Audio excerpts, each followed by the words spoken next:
கரூரில் தாவேக தலைவர் விஜய் பரப்புரையின் போது நெரிசலில் சிக்கி 39 பேர் உயிரிழந்த சம்பவம் பெரும் சோகத்தை ஏற்படுத்தியுள்ளது. உயிரிழந்தோரின் உடல்கள் உறவினர்களிடம் ஒப்படைக்கப்பட்டு வரும் நிலையில் விவரங்களை நமது செய்தியாளர் காதர் ஹுசேனிடம் கேட்கலாம். காதர் ஹுசேன், நம்ம நேற்று இரவிலிருந்தே இது தொடர்பான நேரலையை பார்த்து வருகிறோம். மிகுந்த மன வருத்தத்தோடும் கனத்த மனதோடும் தான் இந்த நேரலையில் இந்த செய்திகளை பதிவு செய்து வருகிறோம். அந்த வகையில 39 பேர் யார் யார் அப்படின்னு விவரங்கள் தெரிய வந்திருக்கிறதா? அவருடைய உறவினர்களுடைய துயரம் சொல்ல முடியாதது. அந்த வகையில் இப்போ மருத்துவமனையில என்ன கள சூழல், எது போன்ற காட்சிகளை பார்க்கிறீர்கள் காதர் ஹுசேன்? அதாவது திலகவதி, நேற்றைய தினம் கரூர் மாவட்டத்தில் விஜய் சுற்றுப்பயணத்தின் போது ஏற்பட்ட கூட்ட நெரிசலில் சிக்கி 39 பேர் உயிரிழந்தது மிகுந்த வேதனை அளிப்பதாக ஒரு செய்தி. இதில் பார்த்தீங்கன்னா 17 பெண்கள் 10 குழந்தைகள் என 39 பேர் உயிரிழந்திருக்கிறார்கள். 39 உடல்களும் கரூர் மருத்துவக் கல்லூரி அரசு மருத்துவமனை வைக்கப்பட்டுள்ளது. அது மட்டும் இல்லாமல் 50க்கும் மேற்பட்டோர் காயமடைந்திருக்கிறார்கள். இதில் 35 பேர் அரசு மருத்துவமனையிலும் மீதமுள்ளவர்கள் தனியார் மருத்துவமனையிலும் சிகிச்சை பெற்று வரக்கூடிய சூழ்நிலையில் 77 பேர் சிகிச்சை பெற்று வருகிறார்கள். 35 பேர் உயிரிழந்திருக்கிறார்கள். உயிரிழந்தவர்களின் உடல்கள் அனைத்தும் அடையாளம் காணப்பட்டு தற்பொழுது ஒவ்வொன்றாக உறவினர்களிடம் ஒப்படைக்கக்கூடிய பணியில் மாவட்ட நிர்வாகமும் மருத்துவமனை நிர்வாகமும் ஈடுபட்டுள்ளது. இதற்காக மதுரையிலிருந்து மருத்துவர் குழு வரவழைக்கப்பட்டு பிரேத பரிசோதனை செய்யப்பட்டு உடல்கள் ஒவ்வொன்றும் உறவினர்களிடம் ஒப்படைக்கப்பட்டு வருகிறது. தற்போது வரை 17 உடல்கள் உறவினர்களிடம் ஒப்படைக்கப்பட்டுள்ளது. அந்த உடல்கள் ஒப்படைக்கும் பொழுது அவர்கள் கதறி அழக்கூடிய காட்சி ஒரு நெஞ்சை வதட்டக்கூடியதாக இருக்கிறது. ஏனென்றால் அதிக அளவு பெண்கள் மற்றும் சிறுவர்கள், குழந்தைகள் என உயிரிழந்திருக்கக்கூடிய சூழ்நிலையில் இந்த நிகழ்வு என்பது ஒரு மிகுந்த வேதனை அளிக்கக்கூடிய நிகழ்வாகவே இருக்கிறது. ஏனென்றால் சுற்றுப்பயணத்தை காண வந்தவர்கள், பிரச்சாரத்தை கேட்க வந்தவர்கள் உயிரிழந்திருப்பது இந்த பகுதியில் ஒரு பெரும் சோகத்தை ஏற்படுத்தி இருக்கிறது. நம்ம நேரடியாகவே பார்க்க முடியாது. டேவிட் காமிச்சிட்டு இருக்காரு. இதுல பாத்தீங்கன்னா ஒரு உறவினர்கள் அனைவருமே கதறி அழக்கூடிய காட்சி நம்மளால் நேரடியாகவே பார்க்க முடியுது. ஏனென்றால் இது ஒரு வேதனையான ஒரு தருணம். 39 உடல்கள் ஒரே இடத்தில் இருக்கின்றன. அதுவும் ஒரே இடத்தில் உயிரிழந்திருப்பது என்பது ஒரு மிகுந்த வேதனைக்குரிய ஒரு வருத்தத்தக்க ஒரு செய்தி. மீதமுள்ளவர்களுக்கு சிகிச்சை அளிக்கப்பட்டு வரக்கூடிய சூழ்நிலையில் அவர்களுக்கு உரிய சிகிச்சை அளிக்க வேண்டும், அவர்கள் நல்ல உடல் தேறி வர வேண்டும் என அனைவரும் பிரார்த்தித்து வருகிறார்கள்.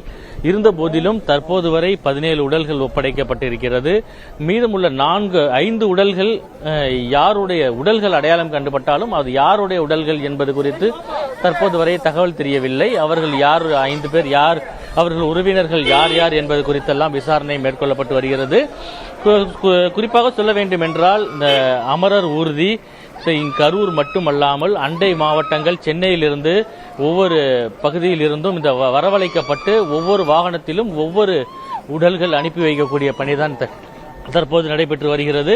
அங்கு பாத்தீங்கன்னா அந்த உறவினர்கள் வேதனையோடு அவர் தங்களுடைய உறவினர்களுடைய உடல் எப்பொழுது வெளில வரும், தங்கள் தாய் தங்கை அதே போல அவர்களுடைய உடல்கள் எப்போது வெளியே வரும் என்ற ஒரு வேதனையோடு பார்க்கக்கூடிய காட்சியை நம்மளால பார்க்க முடியுது. ஏனென்றால் அனைவருமே உறவினர்கள். அப்படிங்கிற பட்சத்தில் அவர்கள் வேதனையாக பார்க்கக்கூடிய காட்சியை நம்மளால பார்க்க முடியுது.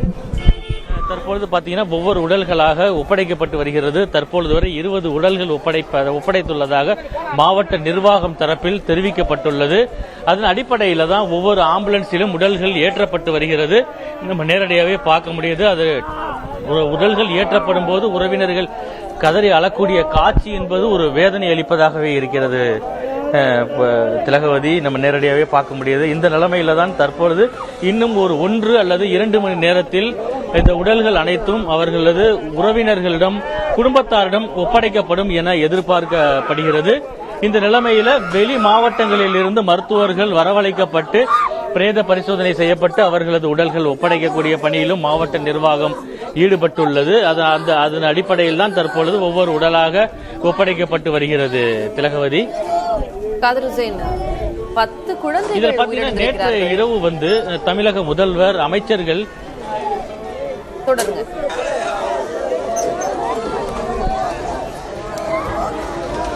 அதாவது நேற்றைய தினம் பாத்தீங்கன்னா தமிழக முதல்வர் இரவு 2:30 மணிக்கு மருத்துவக் கல்லூரி மருத்துவமனைக்கு வந்து உயிரிழந்தவர்கள் உடலுக்கு அஞ்சலி செலுத்தியதோடு உறவினர்களுக்கு ஆறுதல் தெரிவித்தார்.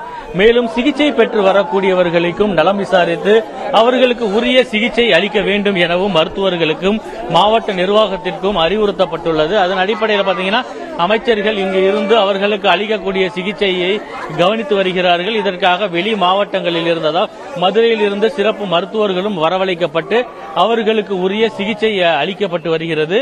இந்த நிலைமையில தான் தற்பொழுது இருக்கக்கூடிய இங்கே மருத்துவமனையில் வைக்கப்பட்டுள்ள உடல்கள் மற்றும் அங்கு சிகிச்சை பெற்று வருபவர்களை இன்றைய தினம் பல்வேறு அரசியல் கட்சி தலைவர்களும் சந்திக்க இருப்பதாகவும் அவர்களுக்கு ஆறுதல் கூற இருப்பதாகவும் நலம் விசாரிப்பதாகவும் தகவல் வெளியாகி இருக்கிறது. அதன் அடிப்படையில் பார்த்தீங்கன்னா எதிர்க்கட்சி தலைவர் எடப்பாடி பழனிசாமி, நயினார் நாகேந்திரன் உள்ளிட்ட அனைத்து அரசியல் கட்சி தலைவர்களும் இன்று வந்து மருத்துவமனையில் அவரது உறவினர்களிடம் நலம் விசாரித்தும் அதே போல வருத்தத்தையும் தெரிவிப்பார்கள் என தெரிவிக்கப்பட்டிருக்கக்கூடிய சூழ்நிலையில் இங்கு காவல்துறையினரும் பாதுகாப்பு பணியில் ஈடுபட்டு வருகிறார்கள். திலகவதி, காதர் ஹுசேன், 10 குழந்தைகளுடைய மரணம் என்பதும் 17 பெண்கள் உட்பட 39 பேருடைய உயிரிழப்பு என்பதும் நிச்சயமாக தாங்கிக் கொள்ள முடியாத ஒரு சோகமாக இருக்கிறது.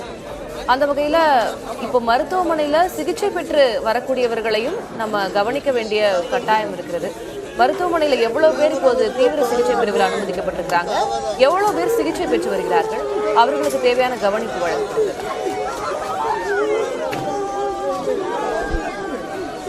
அதாவது பாத்தீங்கன்னா 39 பேர் உயிரிழந்த நிலையில அரசு மருத்துவமனையில் 35 பேர் சிகிச்சை பெற்று வருகிறார்கள். அதே போல தனியார் மருத்துவமனையில் 42 பேர், பல்வேறு மருத்துவமனைகளிலும் 42 பேர் சிகிச்சை பெற்று வருகிறார்கள். அதன் அடிப்படையில் 77 பேர் தற்போது வரை சிகிச்சையில் இருந்து வருகிறார்கள். உயிரிழப்புகள் எதுவும் ஏற்படாது என நம்பிக்கை மருத்துவர்கள் தெரிவித்திருக்கிறார்கள். ஏனென்றால் ஏற்கனவே 39 உயிர்களை இந்த இழந்துள்ள சூழ்நிலையில் மேலும் எந்த ஒரு உயிரும் போய்விடக்கூடாது என்ற அடிப்படையிலேயே மருத்துவர்கள் சிகிச்சை அளித்து வருகிறார்கள். அவர்களுக்கு உரிய சிகிச்சை அளிப்பதற்காக கூடுதல் மருத்துவர்களும் வரவழைக்கப்பட்டிருக்கிறார்கள். அவர்களுக்கான சிகிச்சையும் அளிக்கப்பட்டு வருகிறது. அது மட்டும் இல்லாமல் தற்போது நம்ம பாத்தீங்கன்னா இங்க அரசு மருத்துவமனையில் 35 நபர்கள் இருக்கிறார்கள். அவர்களுக்கு உரிய சிகிச்சை அளிப்பதற்கும் வெளி மாவட்டங்களில் இருந்து மருத்துவர், ஏற்கனவே சொன்ன மாதிரி வெளி மாவட்டங்களில் இருந்து மருத்துவர்கள், சிறப்பு மருத்துவர்கள் வரவழைக்கப்பட்டு அவர்களுக்கான உரிய சிகிச்சையும் அளிக்கப்பட்டு வருவதாகவும் தான் மாவட்ட நிர்வாகத்தின் சார்பில் தெரிவிக்கப்பட்டுள்ளது. காதர் ஹுசேன், 20 பேருடைய உடல்கள் ஒப்படைக்கப்பட்டிருப்பதாக அறிகிறோம். மீதி 19 பேருடைய அடையாளம் காணப்பட்டிருக்கிறதா? அவர்களுடைய உறவினர்கள் வந்திருக்கிறார்களா? அதன் நிலை என்ன?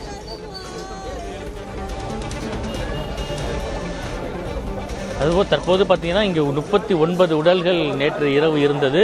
தற்போது வரை ஒவ்வொரு உடலாக பிரேத பரிசோதனை செய்யப்பட்டு உரிய அரசு மரியாதையுடன்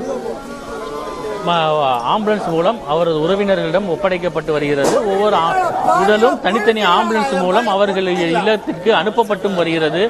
அதன் அடிப்படையில் தான் தற்பொழுது வரை 20 உடல்கள் ஒப்படைக்கப்பட்டிருக்கிறது. இதுல பாத்தீங்கன்னா 39 உடல்கள்ல 34 உடல்கள் உறவினர்கள் யார் என்பதை கண்டறிந்து அவர்கள் உறவினர்களுக்கு தகவல் தெரிவித்து அவர்கள் உறவினர்கள் ஒவ்வொருவரும் அந்த உடன் அருகிலேயே இருக்கிறார்கள். உரிய கையொப்பம் பெற்றுக்கொண்டு அதே போல அவர்களுக்கு உரிய மரியாதையுடன் அவர்கள் உடல் வந்து ஒப்படைக்கப்பட்டு வருகிறது. மேலும் 5 பேர் உடல்கள் இருக்கிறது. அவர்கள் யார், உறவினர்கள் யார் என்பது தெரியாத பட்சத்தில் அதற்கான முயற்சியிலும் மாவட்ட நிர்வாகம் ஈடுபட்டு வருகிறது. இரவு நேரம் என்பதால் அது கண்டுபிடிப்பதில் சிறு சிரமம் ஏற்பட்டிருக்கலாம். பகல் நேரத்தில் விரைந்து அவர்கள் யார், அவர்கள் எந்த ஊரை சேர்ந்தவர்கள், அவர்கள் பெயர் என்ன என்பது குறித்தெல்லாம் அவரது உறவினர்களுக்கு தகவல் தெரிவிக்கப்பட்டு அவர்களது உடலும் உரிய முறையில் ஒப்படைக்கப்படும் என தெரிவித்திருக்கிறார்கள். காதர் ஹுசேன், நேற்று இரவே முதலமைச்சர் மற்றும் அமைச்சர்கள் உள்ளிட்டோர் வந்து பார்வையிட்டதையும் ஆறுதல் கூறியதையும் இந்த வருத்தத்தில் பங்கு கொண்டதையும் நம்மால் பார்க்க முடிந்தது. இன்றைக்கும் முக்கிய அரசியல் கட்சி பிரமுகர்கள் வருவார்கள் அப்படின்ற தகவலையும் பதிவு செய்திருக்கிறது. இது எப்படி இருந்தாலும் ஏற்றுக்கொள்ள முடியாத ஒரு பெருந்துயரம் நிகழ்ந்திருக்கிறது. அந்த வகையில் கேள்விகளை தாண்டி தற்போது அவர்களுடைய துயரத்தில் பங்கு கொள்ள வேண்டிய கடமை நமக்கும் இருக்கிறது. உங்களுடைய கள விவரங்களுக்கு நன்றி காதர் ஹுசேன்.